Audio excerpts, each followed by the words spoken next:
चाहे उनके कोई दूसरे मुद्दे ही हों। वही होता है जो मंजूर सोनिया गांधी होता है। तो कांग्रेस हर पार्टी में जा रही है, हमें कटोरा लेके हमें वोट दो, वोट स्टूड है, ये सब चीज़ें गिनना नहीं चाहता। तो भैया कहने का मतलब है, एक राम का मंदिर इस कलयुग में द्वापर युग लेके आ रहा है, चाहे किसी भी धर्म के लोग हों, मुसलमान, सिख, ईसाई, सब धर्म के सब। तो लाल जी क्या कह रहे हो, ये जो इतना विरोधी हैं, इतने विरोधी जो राम मंदिर के हैं, वो पहले तो कह रहे थे जी इनविटेशन नहीं मिल रहा हमें, अब कह रहे हैं कि जी हम जाएंगे नहीं। क्या राय देना चाहोगे इन विरोधियों को, क्या कहानी है, क्या समझ में आ रहा मुझे? देखिए, एक कहते हैं ना मानसिक सोच के व्यक्ति जो राम के भव्य मंदिर के ऊपर, राम के ऊपर राजनीति करना चाहते हैं, राजनीति कर रहे हैं जी। वो एक वोट बैंक वोट को लेने के लिए, उनको खुश करने के लिए ये कार्य कर रहे हैं, वरना उनकी कोई औकात नहीं है। पर सर मैं तो देख रहा हूँ कि इसमें हर धर्म, हर समुदाय राम के लिए एकदम व्याकुल है। कुछ लोगों की नहीं कह सकता मैं, लेकिन मुझे नहीं लगा धर्म, मैं खुद होके आया अयोध्या में, हर धर्म का आदमी बिजनेस पॉइंट ऑफ व्यू से, काम के पॉइंट ऑफ व्यू से और आस्था के पॉइंट ऑफ व्यू से वो राम ही राम कर रहा है। देख के कुछ कौन से के पीछे पड़े? देखिए, इसमें कुछ मैं तो कुछ और भी जोड़ देता हूँ इसमें। जी बोलिए। इसमें आदिवासी वर्ग के लोग भी हैं और गरीब गांव से गांव तक अपनी अपनी जो है श्रद्धा है वो उनको राम के अयोध्या में पहुंचा रहे हैं, गांव की तरफ से, गांव के उसे जो भी है, चाहे घी, आटा, चावल, तेल, कुछ बिल्कुल बिल्कुल मजबूत, ठीक है ना। कह रहे हैं वो सब कहते हैं हमारा भोग लगना चाहिए गांव की तरफ से, सब उसमें बढ़ चढ़ के हिस्सा ले रहे हैं। एक ये कुछ बड़े राजनीतिक दिल और कुछ इनके चाटुकारिता, जो शंकराचार्य भी चार विरोध कर रहे हैं। आप बताइए, जो भी पार्टी के रह चुके हैं, चाहे जिसके टाइम में गोलियां चली, शरीर लाल हुई, चाहे ये कांग्रेस के टाइम पे अस्तित्व नहीं है, अपने वकील लगाए बड़े बड़े, हमें इससे कोई मतलब नहीं है। अभी कईयों को तो आज भी तो दिया है, आज देखिए जो संघ के प्रमुख हैं उनको भी आज कार्ड मिला है, अडवाणी जी को भी आज न्योता का कार्ड मिला है। 23 लाख बुरा चाहे तो क्या होता है, वही होता है जो मंजूर सोनिया गांधी होता है। इतनी जल्दी क्या थी कि तुम्हें कार्ड नहीं मिला, कार्ड नहीं मिला? मिलने के बाद मना कर रहे हैं। तो पहले तो यही शोर डाल रहे थे ना कि हमें नहीं मिला, न्योता नहीं मिला, हमें इंटीमेशन नहीं मिला।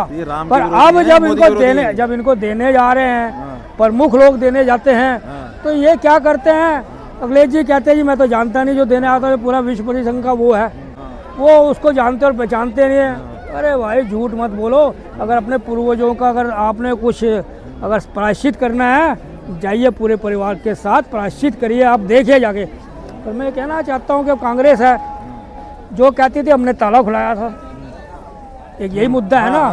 अब इन पे आपस में फूट मिल रही है कि जो कह रहे हैं अपने अलग अलग प्रदेश से जो को न्योता मिला है, वो लोग कहते हैं हम तो जाएंगे, हमारा सौभाग्य है। अब ये पता है कांग्रेस में जो फूट पड़ रही है नेताओं की। दूसरा, कांग्रेस तो इसलिए नहीं जाना चाहती, उनके लिए तो बहुत ही ना सेटबैक है, सेटबैक क्या, वेरी वेरी सेटबैक है, बहुत ज्यादा, क्योंकि उन्होंने वकील खड़े किए थे बड़े बड़े। बिल्कुल। अब किस मुझ से उन्होंने कोई सहायता प्रदान नहीं करी वहाँ के लिए, कोरोना के लिए कोई लोगों के लिए जान की सुविधा नहीं करी है, और कहते हैं हम जनता की सेवा करने के लिए हमारा बेटा ही प्रधानमंत्री बनेगा। और एक तरफ माँ कहती है बेटे को, बेटा तू राजनीति में मत आ, ये जहर है, जहर पीने की तरह है। तो अब ये सोच, कैसी सोच है इनकी। अब जो इनके चाटुकारिता हैं कांग्रेस के, वो ना ही जाए, क्योंकि वो ना कर रहे तो वो भी कहेंगे ना, वो बड़े बड़े चाहे उनके अध्यक्ष मोदी जी हों, चाहे उनके कोई दूसरे मोदी जी हों, अंडरस्टूड है, ये सब चीज़ में गिनना नहीं चाहता। तो भैया कहने का मतलब है, एक राम का मंदिर इस कलयुग में द्वापर युग लेके आ रहा है, चारों तरफ से दुनिया, चारों कोने से दुनिया आ रही है, और आप अपमान कर रहे हो धर्म का, हिंदू धर्म का अपमान कर रहे हो आप, ये तो धरती ही राम, सनातन धर्म का नाम कर रहे हो। आप ये सोचिए कि आपको जनता का क्या असर जा रहा है, ये आप पहले सोचिए। तो आपके पास भी एक महात्मा जी हैं जो प्रवक्ता के रूप में आते हैं, आचार्य है ना, उन्होंने भी इस चीज़ को कहा कि आप ये क्या कर रहे हो, ऐसा नहीं करना चाहिए आपको। उसके बावजूद भी आप उनकी भी सलाह नहीं मान रहे हो।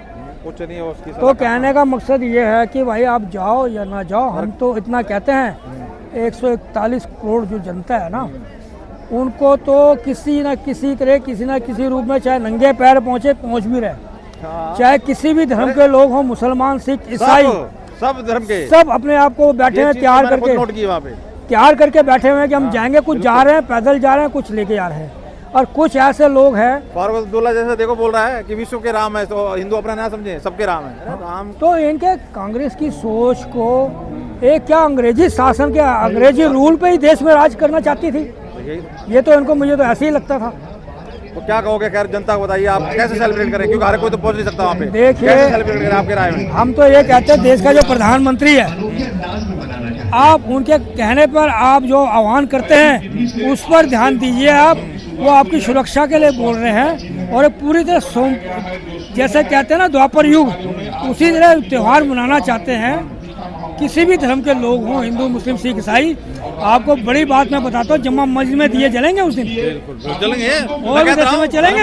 मैं कह रहा हूँ देखो, आम जनता की बात करो, धर्म छोड़ दो, नहीं। तो सब कुछ है। देखो जो विरोध करते थे वो लोग दिया जला रहे हैं, कहाँ जला रहे हैं? और ये कांग्रेस है, कांग्रेस के चाटू कार्यकर्ता लोग हैं, चाहे कहीं के भी हो, ये कर्नाटक के हो चाहे कहीं के हो, इनके वो सिर्फ खाली अपमान करना जानते हैं। मैं देश की जनता को यही कहूँगा, आप किसी को बुरा बुरा मत कीजिए, मर्यादा में रहिए आप लोग, और किसी को बुरा बुरा कहने की जरूरत नहीं है। जिस दिन ऊपर वाले की झंडा डंडा हिलेगा, सब अपने आप जाएंगे, सब अपना मत्था टेकेंगे। ये खाली चुनाव के टाइम पे मत्था टेकते थे, जनेऊ दिखाते थे, अब ये किसी लायक नहीं रहे हैं। जनता इनको जवाब देगी। अब जो लोकसभा के चुनाव आ रहे हैं, चलते चलते कट्टर केजरीवाल के ऊपर उसकी नानी क्या कहती थी, आज वो किस मुंह से क्या कहेंगे? वो देखिए नोटिस नहीं आया। आप भी कट्टर केजरीवाल की अगर झूठ बोलने का नंबर 1 जो है, जिसका लिम्का बुक में नाम लिखा हुआ है, आने वाले टाइम में गिनीज बुक में भी नाम लिखा जा सकता है, जो कहता था मेरा ये वक्ती जेल जाएगा और बीजेपी पर आरोप लगाता था, आज खुद भागता फिर रहा है। मैं कह रहा था उसके परिवार वाले, उसके परिवार ये वाले कहते थे, उसके परिवार कहते थे श्रद्धा रखते हैं। भैया तुम रखो ना रखो, कम्युनिस्ट तो श्रद्धा रखेगी नहीं, कम्युनिस्ट में तो श्रद्धापन है ही नहीं। और कांग्रेस वोट बैंक के लिए कितनी मीटिंगें कर ले, आज उनकी वो नौबत आई हो पाकिस्तान में, पाकिस्तान विदेशों में कटोरा लेके जा रहा है ना, तो कांग्रेस हर पार्टी में जा रही है, हमें कटोरा लेके हमें वोट दो, वोट दो, वोट दो, हमें वो करो, पर कौन देगा? कौन अपने आप को अपनी पार्टी को हराना चाहेगा? इसीलिए मैं कहना चाहता हूँ जनता जागरूक हो गई है, धर्म के नाम पे एक हो गया, चाहे सरदार जी हो, चाहे मुसलमान जी हो, चाहे सिख हो, हिंदू मुस्लिम सिख ईसाई सब है इस मुद्दे पे एक। सारे के सारे हमारे देश के डीएनए में एक है। भागवत जी का भी मैं बहुत धन्यवाद करता हूँ कि उन्होंने भी अपनी सेवा अपने कार्यकर्ताओं की लगा रखी है वहाँ पर दिन रात। मैं ये कहना चाहता हूँ मोदी है तो मुमकिन है। एक बात मैं आपको चलते चलते कहना चाहता हूँ, किसी भी धर्म के दरवाजे होते हैं वो हर एक के लिए खुले होते हैं। बिल्कुल, हाँ, इसमें तो कुछ ये सोच के चलना चाहिए। आप अगर हर धर्म का आदर सत्कार करते हैं तो मैं आपको कहना चाहता हूँ, मजहब नहीं सिखाता हमें आपस में बेर करना। ये लाइन हमारी है, हम वतन है, हिंद है, हम हिंद हमारा वतन है। अब हम उसी को वतन मान के जय श्री राम कहना चाहते हैं, आपके उसमें जय श्री राम बोलते हैं। बहुत बहुत धन्यवाद। जय श्री राम।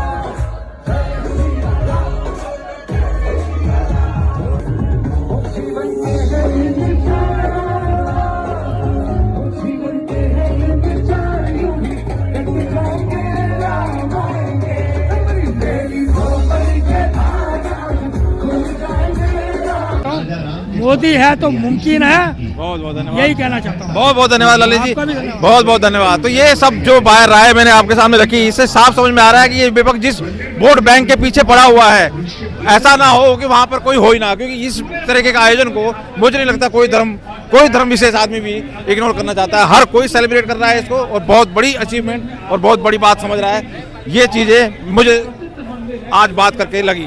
आप अपनी राय जरूर कमेंट करके बताएं। बहुत बहुत धन्यवाद।